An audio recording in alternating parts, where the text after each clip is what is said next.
Overlap welding accessories. A start nozzle.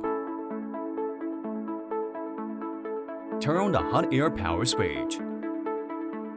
Set the temperature to 500 degrees Celsius.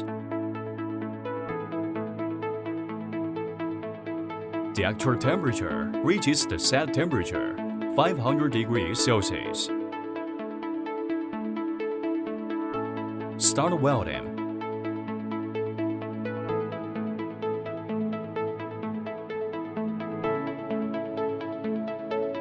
Set hot air temperature back to 0.